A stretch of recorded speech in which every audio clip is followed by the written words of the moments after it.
ในมือที่ข่อยยื่นใบลาออกหัวหน้าได้บอกกับข้อยว่าอยู่ต่อก่อนได้บ่แล้วสิเพิ่มเงินเดือนให้เจ้าฮู้บ่ข้อยคิดแนวใด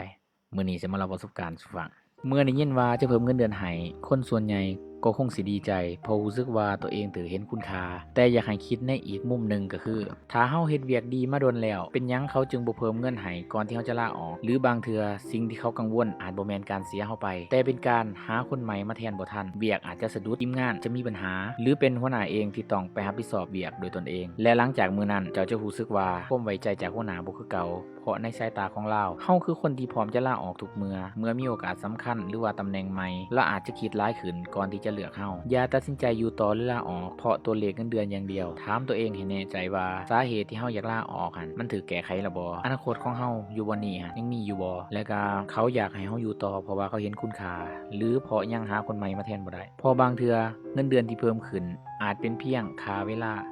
ที่องค์กรซื้อไว้เพื่อหาคนใหม่มาแทนเท่านั้น